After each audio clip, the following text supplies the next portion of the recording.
أعوذ بالله من الشيطان الرجيم بسم الله الرحمن الرحيم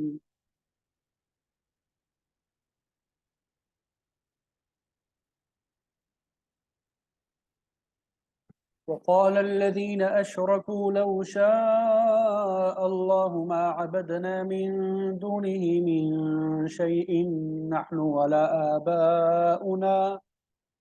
ولا آباؤنا ولا حرمنا من دونه من شيء كذلك فعل الذين من قبلهم فهل على الرسل إلا البلاغ المبين ولقد بعثنا في كل أمة رسولا أن اعبدوا الله واجتنبوا الطاغوت فمنهم من هدى الله ومنهم من حقت عليه الضلالة فسيروا في الأرض فانظروا كيف كان عاقبة المكذبين إن تحرص على هداهم فإن الله لا يهدي من يضل وما لهم من ناصرين وأقسموا بالله جهد أيمانهم لا يبعث الله من يموت بلى وعدا عليه حقا ولكن أكثر الناس لا يعلمون ليبين لهم الذي يختلفون فيه وليعلم الذين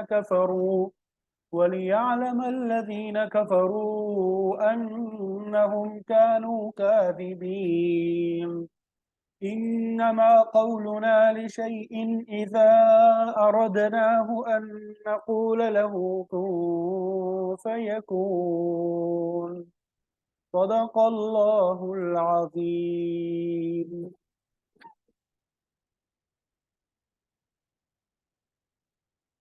الحمدللہ نبی آپ کے سامنے سورہ نحل آیت نمبر 35 سے آیت نمبر 40 تک تلاوت کی سعادت حاصل ہوئی۔ چلے ان آیات کا ترجمہ اور تفسیر جو ہے وہ آپ کے سامنے بیان کریں گے اور پھر مفسرین نے جو تفسیر بیان کی ہوگی وہ ذکر کریں گے۔ ٹھیک ہے، آواز آ رہی ہے سب کو؟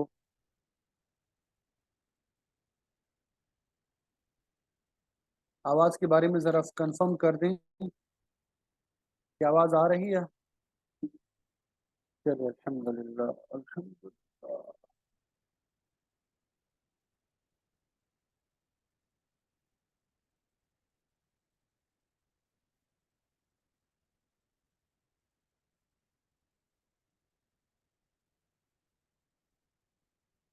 اللہ اکبر۔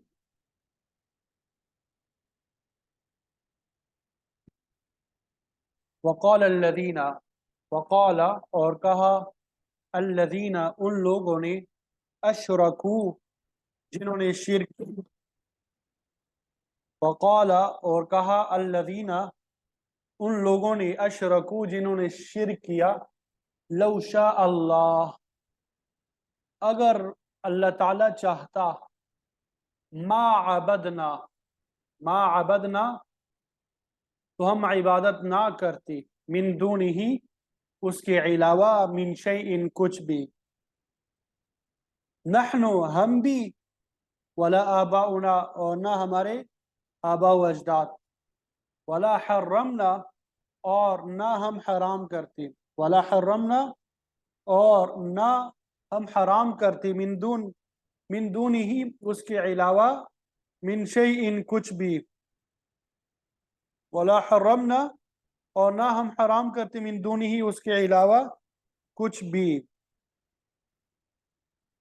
کذالک اسی طرح، فعل کیا الذین ان لوگوں نے، من قبلہم جو ان سے پہلے تھے، فہل علی الرسل تو کیا پیغمبروں پر ہے، الا مگر پہنچا دینا، المبین کھلم کھلا، پیغمبروں کے ذمہ تو صرف واضح پیغام پہنچا دینا ہے۔ یعنی شرک کرنے والے کہتے ہیں کہ اگر اللہ تعالیٰ چاہتا تو ہم اور ہمارے آباء و اجداد اس کے علاوہ کسی چیز کی عبادت نہ کرتے اور نہ ہی اس کے حکم کے بغیر کسی چیز کو حرام کرتے، اسی طرح ان سے پہلے لوگوں نے بھی کیا تھا، تو پیغمبروں کے ذمے تو واضح کر کے پہنچا دینا ہے۔ وَلَقَدْ بَعَثْنَا، اور البتہ یقیناً بعثنا ہم نے بھیجا، فی کل امت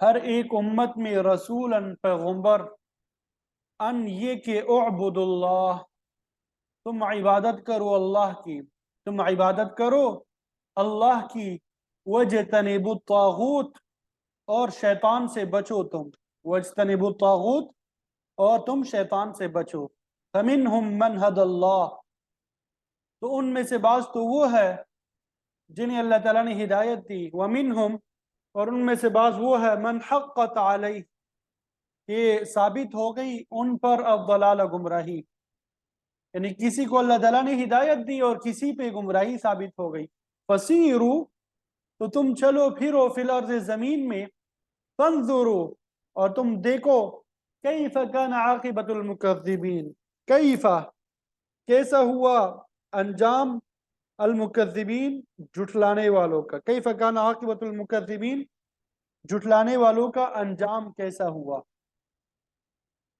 ان تحرس، ان تحرس اگر تو حرص کرے، علی ہداہم ان کی ہدایت پہ، یعنی اگر آپ ان کی ہدایت کی طمع کریں، فإن اللہ لا یہدی تو اللہ تعالیٰ اس آدمی کو ہدایت نہیں دیتا، من یضل جسے وہ گمراہ کرتا ہے، وما لہم اور نہیں ہے ان کے لیے من ناصرین کوئی مدد کرنے والا، اور ان کا کوئی مددگار نہیں ہوتا۔ وَأَقْسَمُوا اور قسم کھائی انہوں نے، باللہ اللہ کی، جہد ایمانہم پختہ ایمانہم اپنی قسمیں، یعنی انہوں نے اللہ کے نام کی پختہ قسمیں کھائی، لا یبعث اللہ اللہ تعالیٰ دوبارہ زندہ نہیں کرے گا، من یموت جسے وہ موت دے دے، اللہ تعالیٰ اس شخص کو دوبارہ زندہ نہیں کرے گا جو مر جائے، بلا کیوں نہیں، وعدن وعدہ ہے، علیہ اس پر، حقا برحق، ولیکن اور لیکن اکثر الناس اکثر لوگ، لا یعلمون نہیں جانتے، اور لیکن اکثر لوگ نہیں جانتے۔ لیبین لہم لیبین تاکہ بیان کر دے، لہم ان کے لیے، لیبین تاکہ بیان کر دے، لہم ان کے لیے، الذین وہ لوگ جو یختلفون اختلاف کرتے ہیں، فیہ اس میں، ولیعلم اور تاکہ جان لے، الذین وہ لوگ، کفروا جنہوں نے کفر کیا، انہم کہ بے شک وہ، کانوا کاذبین جھوٹے تھے، تاکہ ان کے سامنے وہ بات واضح کرے جس میں وہ اختلاف کرتے ہیں، اور تاکہ کافر لوگ جان لے کہ وہی جھوٹے تھے۔ انما قولنا لشیء بے شک ہمارا کہنا کسی چیز کے لیے، اذا اردناہ جب ہم ارادہ کر لے اس چیز کا، ان نقول یہ کہ ہم کہہ دیں، لہو اسے، کن ہو جا، فیکون تو پھر وہ چیز ہو جاتی ہے، تو پھر وہ چیز کیا ہو جاتی ہے، وہ چیز وجود میں آ جاتی ہے، وہ چیز ہو جاتی ہے۔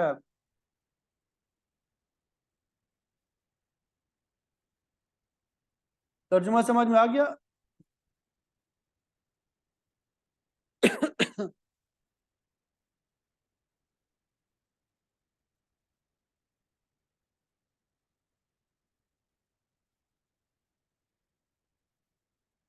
چلیے الحمدللہ۔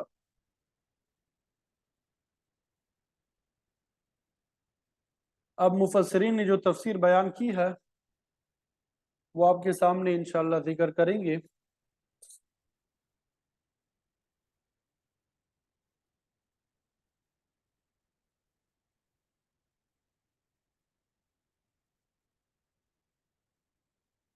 اللہ اکبر کبیرہ والحمد للہ کثیرہ۔